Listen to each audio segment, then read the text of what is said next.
If you're getting into the world of homemade pizza, there are so many different variables that you have to worry about. Needing to figure out your oven, figure out your sauce, figure out the cheese, and dough is one of those. So if you can take away one of those variables, you can focus on the other things like good seasoning, good sauce, good cheese, and still have an incredibly good pizza at the end of the day, and you didn't have to spend hours making pizza dough. If you are wanting to try homemade pizza, try out this. It's gonna be probably easier than anything you've ever made. And I can guarantee you've had worse delivery pizza than homemade pizza made with store-bought pizza dough.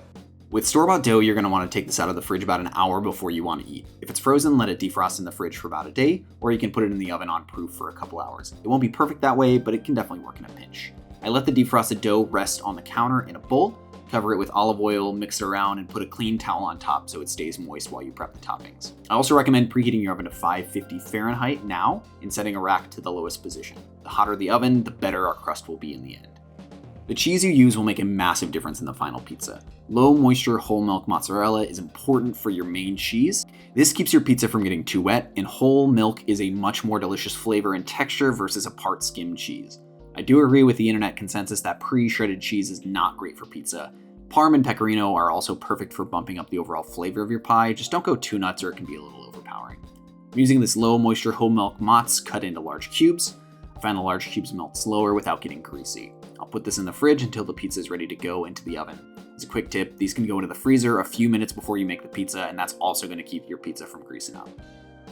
Tasty homemade pizza sauce is so easy, and I definitely don't recommend using a canned sauce. They're always disappointing and will leave your pizza a little underwhelming in the end. Take the tomatoes out of a can of good whole tomatoes and blend them with a few tablespoons of olive oil, pinch of sugar, pinch of salt, and some seasoning. I like garlic powder and oregano for that classic pizza flavor. Always pepper, and chili flakes are nice too if you're down with some spice. Blend this with a stick blender or food processor until it's smooth, but not a smoothie. You could cook this for a few minutes over medium heat, but I like to leave it uncooked. It's much fresher that way. There you have it, a nice quick pizza sauce that's ready in less than a minute. So grab your toppings. I'm sticking with pepperoni today, but I recommend thinking through the size, distribution, and cook time of any toppings you use.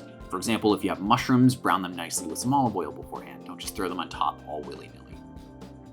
After about an hour, your dough should be nice and malleable, so prep your sheet tray by laying down a layer of olive oil and salt.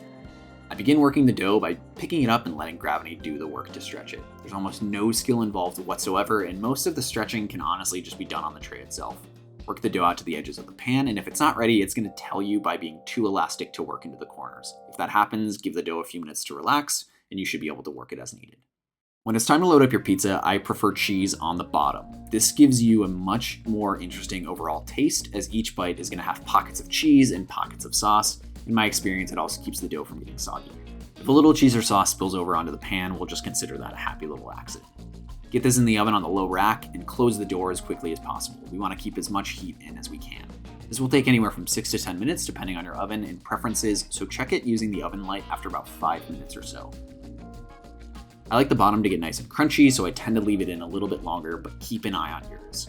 I want to show you how nice of a crust you can get by just using a sheet pan and some oil. It's really kind of amazing. If your oven was hot enough, the bottom should be dark and crunchy, and the top should be nice and golden brown. Any simple pies I make get a showering of basil as well. The truth is, I make this pizza with store-bought dough roughly every other week, and it almost always turns out a little bit different. To me and my wife, though, we don't see anything wrong with that. It's always crunchy, delicious, and completely satisfying. Every time I make it, we both agree that this was better than our most recent pizza takeout experience. In an upcoming video, I'll show you another way to make pizza with store-bought dough that gives you something fluffier and much more akin to a delivery chain style of pizza, so be sure to subscribe if you're into that. Thank you so much for watching and supporting me. I recently started a Ko-fi. It's like an online donation service, so check the link in the description if you want to donate to me directly. Your support means so much to me, and I really, really appreciate it. Now go out and make this pizza for someone you love, even if that person is yourself. Cheers.